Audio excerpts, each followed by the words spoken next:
hukuman kasus Cirebon.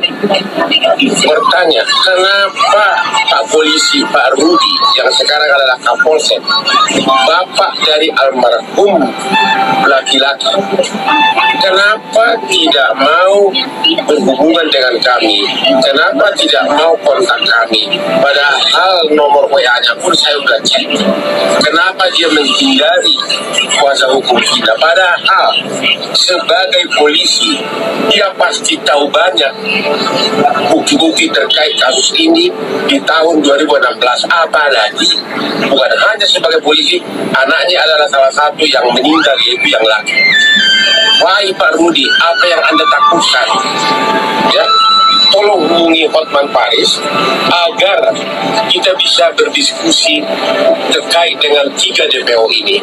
Ya, Pak Rudi, bapaknya almarhum, tolong hubungi Hotman Paris. Saya sudah cek melalui WA, saya sudah posting di Instagram, sudah banyak orang meminta Anda menghubungi Hotman, tapi tetap Bapak tidak mau. Ya, kami tunggu Pak. Kita mau mencari 3 DPO ini. Ada apa ini?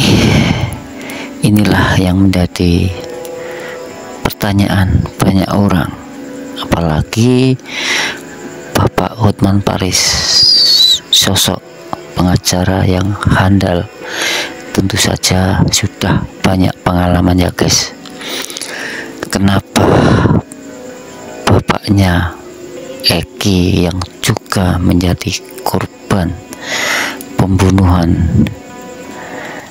susah sekali diajak kerjasama dalam membongkar kasus ini?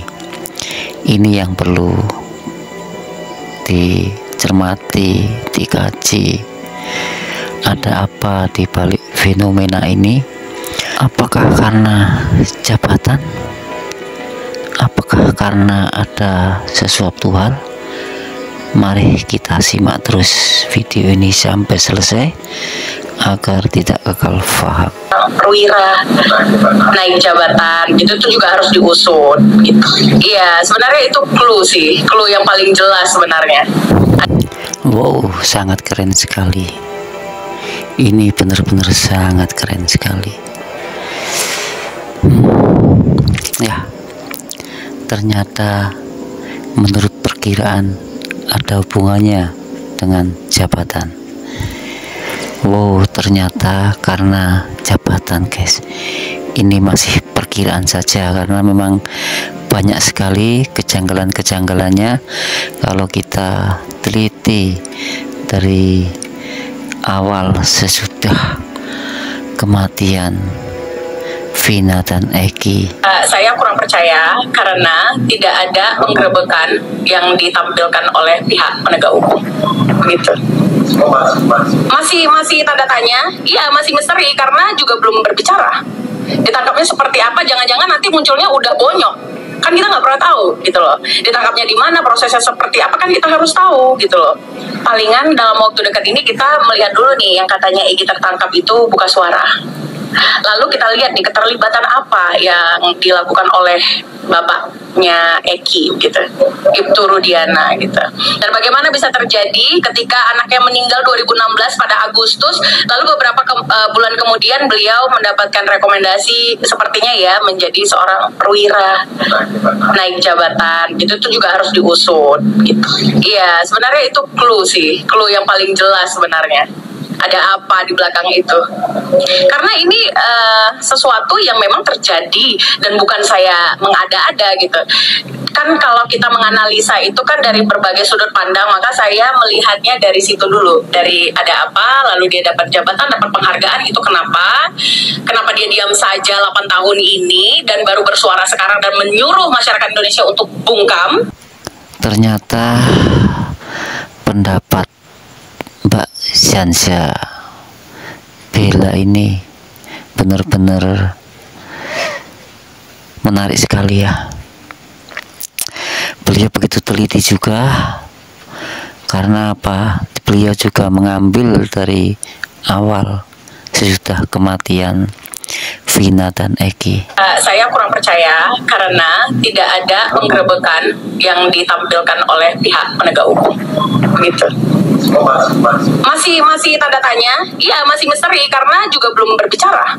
Ditangkapnya seperti apa? Jangan-jangan nanti munculnya udah bonyok. Kan kita nggak pernah tahu gitu loh. Ditangkapnya di mana, prosesnya seperti apa, kan kita harus tahu gitu loh. Palingan dalam waktu dekat ini kita melihat dulu nih yang katanya Egy tertangkap itu buka suara. Lalu kita lihat nih keterlibatan apa yang dilakukan oleh bapaknya Eki gitu, Ibtu Rudiana gitu. Dan bagaimana bisa terjadi ketika anaknya meninggal 2016 pada Agustus, lalu beberapa bulan kemudian beliau mendapatkan rekomendasi sepertinya ya menjadi seorang perwira, naik jabatan gitu, itu juga harus diusut gitu. Iya, sebenarnya itu clue yang paling jelas sebenarnya. Ada apa di belakang itu? Karena ini sesuatu yang memang terjadi dan bukan saya mengada-ada gitu.